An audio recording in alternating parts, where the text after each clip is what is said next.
Hoje nós vivemos uma violência pedagógica. É uma violência o que o Estado faz contra o professor, essa função tão importante na sociedade que ensina para todas as profissões. Todo mundo passou pelo banco da escola. A rede pública de ensino do Estado de São Paulo vem sofrendo violência do governo estadual.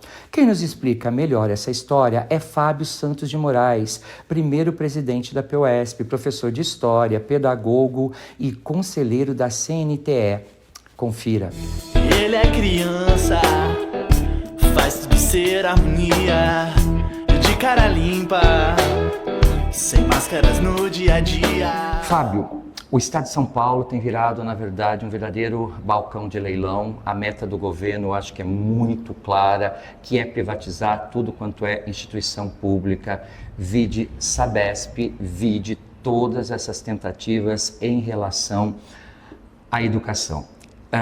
Eu queria que você me dissesse o seguinte: além do caráter econômico, público-privado, e a gente sabe que nós tínhamos até banco, BTG ali interessado em privatização, né? E a gente não entende muito bem como é que isso iria se dar, mas você acredita que também tem alguma parte ideológica em tudo isso, uma vez que saiu muitas matérias na imprensa dizendo que se houvesse a privatização, inclusive o Brasil Paralelo faria parte da pedagogia dessas novas escolas que iriam ser privatizadas. Como é que você vê toda essa situação, todo esse ataque, né, do governador com a privatização e essa questão econômica e ideológica? Olha, a educação nossa no Brasil, e você está muito correto, porque tem muito ideológico nisso. Você sabe quando teve o golpe da presidenta Dilma, que o Temer assumiu, a primeira política pública atacada no Brasil foi a educação. Porque aí o então ministro Mendonça Filho, depois o Roscielli, implementaram e criaram a reforma do ensino médio. Foi o primeiro ataque que teve, foi a educação pública, é tirar o conteúdo da educação pública para o filho da classe trabalhadora chegar só até um limite na sociedade, né? E em São Paulo nós sofremos muito, porque o idealizador desse projeto no governo Temer, que era o Roscielli, veio para São Paulo ser o secretário do Dória. Pois é. Então São Paulo foi o primeiro estado a avançar na destruição da escola, porque o ministro que aprovou foi o secretário que executou. No estado de São Paulo. Só não avançou mais porque a PUESP tem uma luta muito grande na defesa da educação pública, laica, gratuita, inclusiva e de qualidade. Então, assim, nós enfrentamos um governo terrível do Dória, terrível, Roscielli, né, de privatização, de tirar oportunidades, né? E quando o Dória saiu, que nós imaginamos que chegamos no fundo, é impossível agora eles continuarem cavando. O fundo do poço, né? E aí o Tarcísio ganha a eleição, que para mim é o pior governador de São Paulo, porque esse veio para vender. O projeto ideológico e o projeto financeiro, casado. E ele é muito articulado nisso. Diferente do Bolsonaro, que fazia a pauta ideológica e outros cumpriam a pauta econômica de retirada de direitos. Ministros, Congresso, não. O Tarcísio opera nas duas, pessoalmente, tanto na ideológica quanto na econômica. Na econômica, nós estamos enfrentando, né, o pior momento, porque assim, nunca teve na história do Estado de São Paulo uma luta na Bolsa de Valores. A gente vai defender a educação pública na Praça da República, que é nossa, Perfeito. Na Paulista, na Assembleia Legislativa, nós já paramos a 23, todo o centro de São Paulo foi palco da luta dos professores, mas nunca na Bolsa de Valores. O Tarcísio, ele avançou esse sinal, ele vendeu lotes de escola na Bolsa de Valores, e é uma vergonha, porque a empresa que pegou o primeiro lote é a empresa que dirige 7 cemitérios em São Paulo. E são cemitérios que estão abandonados. Um deles, que é um cemitério hoje, que podia ser uma referência de arte, como acontece na Argentina e em alguns países europeus, que é o cemitério da Consolação. O cemitério da Consolação está largado. Eu falo porque passo na frente ali semanalmente, está largado. E essa empresa agora vai cuidar de um lote de escolas. E o projeto para 25 anos, que é um projeto de mãe para a empresa, ele é de mais de 3 bilhões para 17 escolas. É um absurdo. Depois ele foi para um segundo lote de mais 16 escolas, de mais 3,2 bilhões. Então, essas empresas, tanto a primeira, que administra os cemitérios e já está sendo apontada no Tribunal de Contas do Estado, quanto a segunda, que nem de São Paulo terão mais de 6 bi durante todo o processo de 33 escolas. Você imagina, se a nossa escola tivesse o valor financeiro que essas escolas receberão. Enfrentamos na Assembleia Legislativa a retirada de mais de 10 bi da educação. Esse cidadão, governador, forasteiro, e não é pelo fato dele morar fora, porque não é esse o problema, é dele vir de outro lugar para vender o nosso patrimônio, como ele fez com a Sabesp. Ele mandou um projeto, PEC 9, para a Assembleia Legislativa, para retirar 10 bilhões da educação. 10 bi. Esse projeto ficou um ano na Assembleia, na Comissão de Constituição, Justiça e Redação, porque a Bebel, que é a nossa segunda presidenta e deputada estadual, fez um papel fundamental segurando durante um ano, mas depois os deputados votaram, que é outra tristeza, que é o povo tem que aprender em quem vota, porque esses deputados votaram contra a educação de São Paulo, e não foram poucos, 2/3 dos deputados votaram contra a educação. Então nós enfrentamos a pauta econômica de retirada de recurso, de ataque à educação, de ataque via Assembleia Legislativa, via mercado econômico na Bolsa de Valores, e enfrentamos a pauta ideológica. Eles apresentaram o projeto de militarização das escolas cívico-militares, que é bom dizer para a sociedade, porque esse debate foi muito feito, enviesado, e as pessoas não entenderam, porque não é um colégio militar. Porque quem quer fazer colégio militar vai, faz, ok. É outra coisa. Tudo bem, você gosta? Beleza. O que o Tarcísio está fazendo é trazer policial militar aposentado para dentro da escola, pagando um alto para ser salário, monitor, e este policial vai receber 4 vezes mais do que um funcionário que faz a mesma coisa, vai receber quase 3 vezes mais que um professor. Imagina com o salário inicial de um professor de São Paulo, PEB 1 é R$ 2.600. Deus do céu. E o policial receberia 10 mil.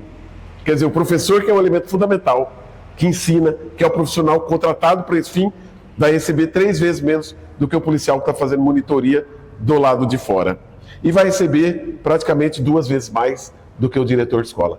Nós fomos contrário, fizemos um grande debate, a POS sofreu agressão, subsedes nossas foram invadidas por pessoas agressivas, pessoas que defendiam a militarização, mas com violência.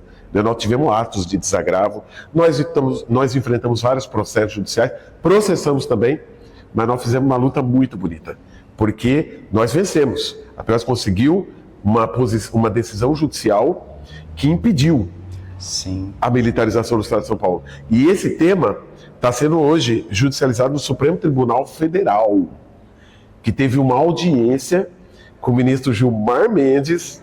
Eu tive a oportunidade de falar no Supremo por 10 minutos, a Bebel teve a oportunidade de falar por 10 minutos, nós desmascaramos a vergonha da escola, essa escola militarizada de São Paulo, não é? Porque isso daí apenas é desvio de função e desvio de dinheiro. E eu dizia o seguinte, essa proposta, ela é ilegal, porque ela afronta a lei de base da educação brasileira e afronta a LDB, e afronta o Plano Nacional de Educação. Você vê que não é pouca coisa. Não é pouca coisa. Ela é ilegal e ela é inconstitucional.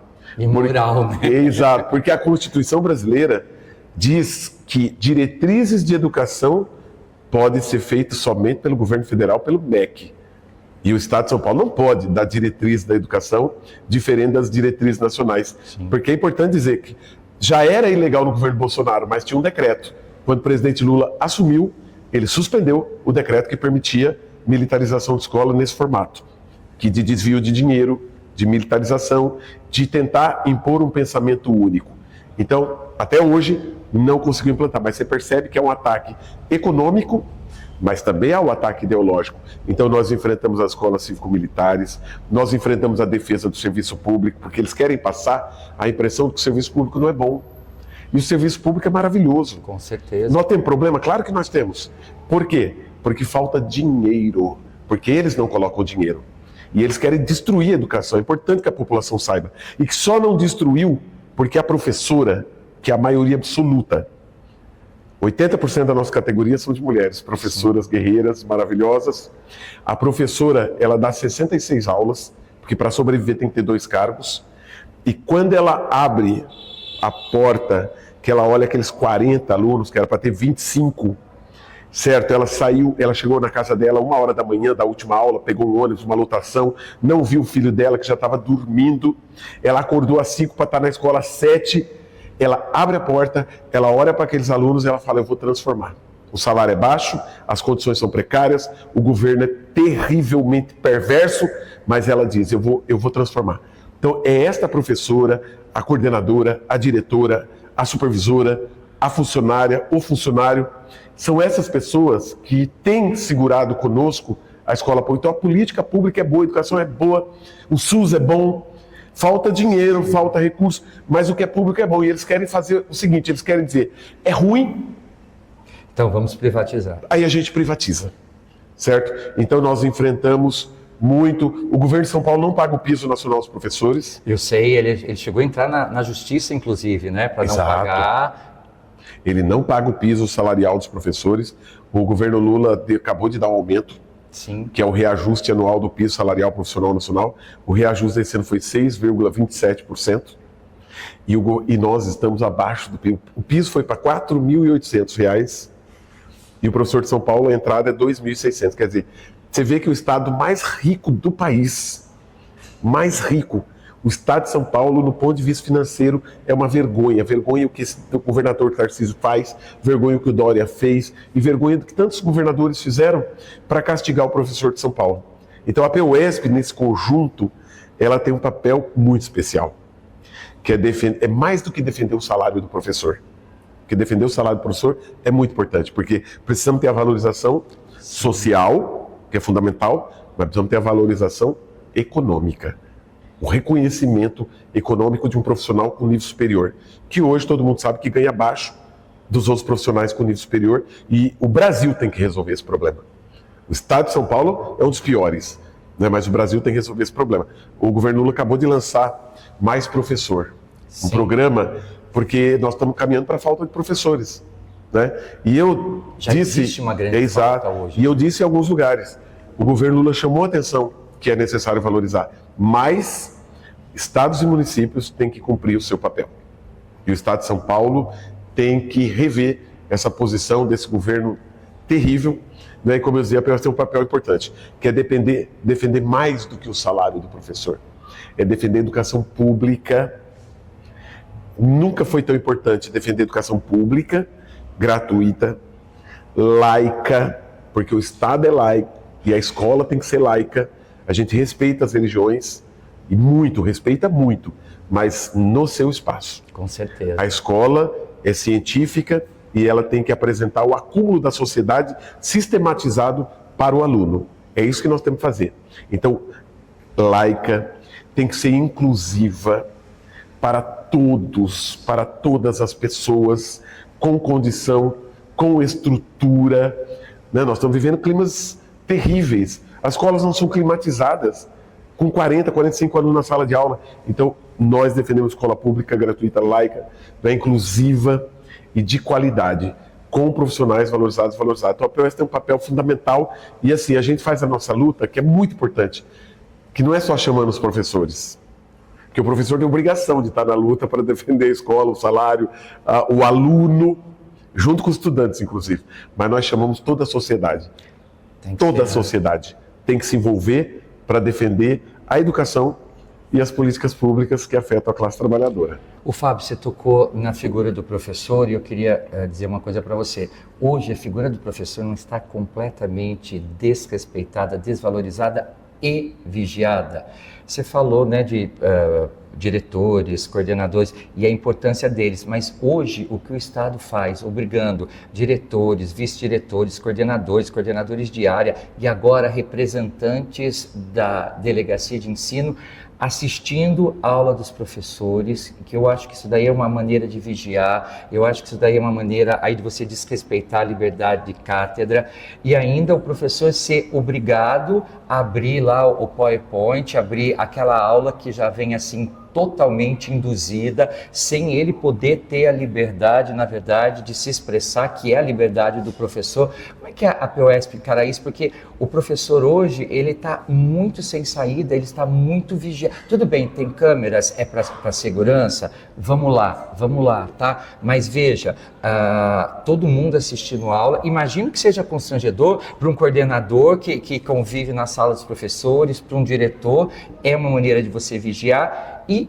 ter que abrir a aula e ter que seguir do jeito que eles colocam e não sei, né, por enquanto, se o conteúdo está completamente de acordo, está começando a ficar completamente descolado da história, porque hoje as narrativas são completamente descoladas, virou uma fake news só. Como é que a POSP consegue, na verdade, dar um apoio para esse professor, porque na hora da sala de aula, com 45 alunos, com gente vigiando, com você não exercendo a sua liberdade de cátedra mesmo, porque não tem sido possível. Como é que se pode apoiar um professor na hora dele dar aula e dele poder ter a liberdade dele?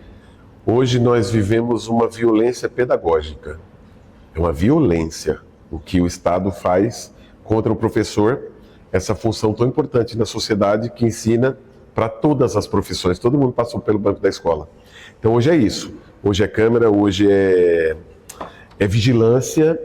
E algo que nós estamos vivendo, que você tocou, que é muito importante, é essa plataformização absurda. Exatamente. Absurda. Eu posso garantir que os donos das empresas de plataforma jamais colocariam seus filhos numa escola plataformizada. Na primeira semana eles queriam acabar com o livro. Eles perderam a guerra dos livros, sim, graças mas eles a Deus. queriam banir o livro da escola banir pública. O livro. Essa plataformização horrorosa que não levou... Alemanha, não exato. lembra não lembra coisas desse tipo. E não levou a lugar nenhum.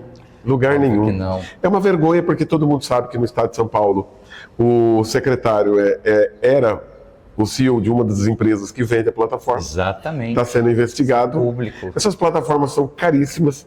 Ela tira a criatividade da escola, porque assim, não tem problema ter plataforma ou ter tecnologia, mas ela tem que ser meio.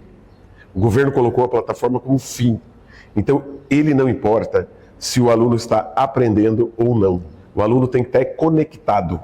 Então, a importância é que o aluno está conectado para justificar o gasto, porque isso não é investimento, do Estado com essas plataformas. Agora o secretário fez uma live. Dizendo que agora vai ter autonomia porque não chegaram no resultado que queria. Claro que não chegou. Mas ameaçou diretores, não ameaçou. Ele mostrou a cara dele, autoritário. Por quê? Porque não deu certo. Essa plataforma... Mas não tem como dar certo. Nós fizemos a denúncia. Uma boa parte desse material é muito raso. Tem erro de conceito, erro ortográfico. Nós acabamos de fazer 2 correções para o Estado agora. Né? Eles mudaram o México de lugar, né? E eles mudaram a data da proclamação da República. Isso eu fiquei sabendo. E eles colocaram o mar em São Paulo, porque segundo o material do governo tem mar, na capital. Não é na Baixada Santista lá embaixo não, que aí nós temos um litoral maravilhoso. Então, é um material questionável, que ele podia estar lá corrigido, mas eu podia escolher se eu quero usar esse material, se eu quero usar o livro, se eu quero usar recorte, se eu quero dar uma aula de teatro, se eu quero fazer uma apresentação, se eu quero fazer uma aula embaixo da árvore. Não, o professor é obrigado. O que eles fizeram? O professor tem que entrar na sala de aula, faz a chamada. A hora que ele faz a chamada, ele aciona uma plataforma. Na hora, pula o exercício para o aluno e a atividade para o professor. Então o professor é obrigado a ler aquela atividade porque o estudante recebeu o exercício que está ali na outra plataforma. E se o professor não fizer aquilo naquele momento, acende uma luz na sala do diretor, que é obrigado a ir na sala do professor, porque se não vier, acende uma luz na diretoria e o supervisor vem para a escola. Então você vê que é todo um arcabouço amarrado de autoritarismo pedagógico, autoritarismo imoral para cima dos professores. É um AI-5 da educação. Exato. Nós fizemos uma greve da plataforma o ano passado, contra as plataformas, uma semana sem essas plataformas, para ver que tem outras possibilidades da gente trabalhar. Então, assim, foi um grande enfrentamento e nós vamos continuar esse enfrentamento.